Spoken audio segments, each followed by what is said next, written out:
Interview कर एक किताब लिखी थी। उसी किताब में गाने की रिकॉर्डिंग का जिक्र करते हुए लता बताती हैं कि 1962 में मैं 1 महीने के लिए बीमार हो गई थी। मेरे पेट का एक्सरे लिया गया और मुझे बताया गया कि मुझे धीमा जहर दिया गया है। हमारे घर पर एक ही नौकर था जो खाना बनाता था। उस दिन वो नौकर बिना बताए निकल गया, पैसे भी नहीं लिए। तब हमें लगा कि किसी ने उसे हमारे घर पर स्थापित किया था। हम नहीं जानते वो कौन था। 3 महीने तक मैं बिस्तर पर रही। तब मजरूह साहब ने मेरी मदद की। वो रोज शाम को घर आते और 3 महीने तक सिलसिला जारी रहा। मैं जो खाती वो भी वही खाते। संगीत की दुनिया में लता के इस सफर का अंजाम भले ही कामयाबी की बुलंदियों को छूने पर हुआ हो, लेकिन इसका आगाज संघर्ष, तिरस्कार और तकलीफों से भरा रहा। बचपन में ही पिता के गुजरने के बाद लता को छोटे मोटे रोल में अभिनय कर परिवार के लिए पैसा कमाना पड़ रहा था, लेकिन लता को मेकअप, एक्टिंग ये सब बिल्कुल पसंद नहीं था। उन्हें तो बस गायिका बनना था। इसी दौरान उनकी जिंदगी में आए संगीत निर्देशक उस्ताद गुलाम हैदर।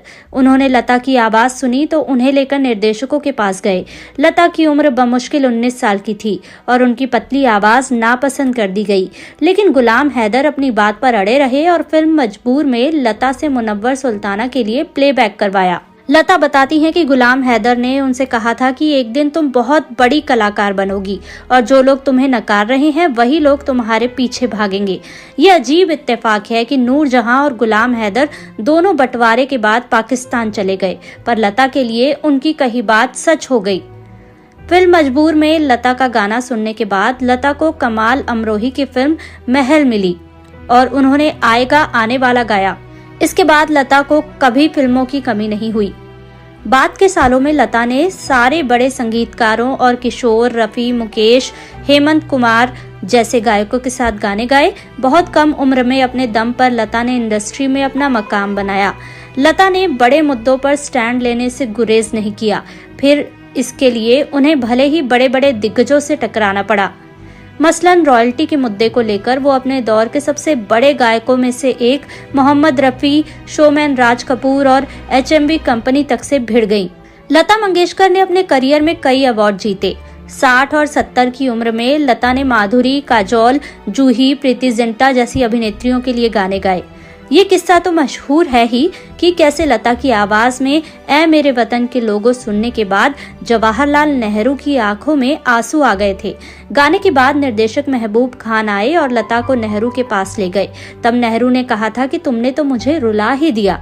इस बात को लेकर विवाद भी उठता रहा कि गायकी की दुनिया में लता का दबदबा इतना रहा कि दूसरी कई गायिकाओं को उभरने का मौका ही नहीं मिला, पर लता हमेशा इससे इनकार करती रही।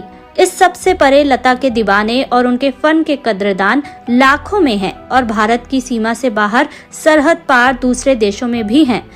नसरीन मुन्नी की किताब लता मंगेशकर इन हर ओन वॉइस में उनसे शादी पर भी सवाल किए गए।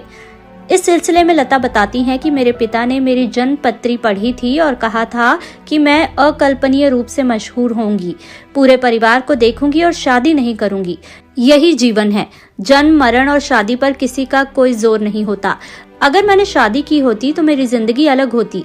मैं कभी अकेलापन महसूस नहीं करती। मैं हमेशा परिवार के साथ रही हूँ।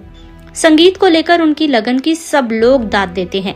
एक बार पंडित जसराज ने लता के बारे में कहा था कि मैं कभी कभी सोचता हूँ यह कमाल है, हम एक शिष्य को बुलाते हैं, उसको सिखाने की कोशिश करते हैं।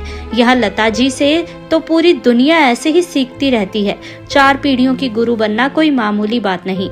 और जहां तक फिल्मों में योगदान की बात है तो लता मंगेशकर के ही शब्द याद आते हैं। 2013 में भारतीय फिल्म इंडस्ट्री के 100 साल पूरे होने पर लता ने कहा था कि अगर फिल्म उद्योग के 100 साल हैं तो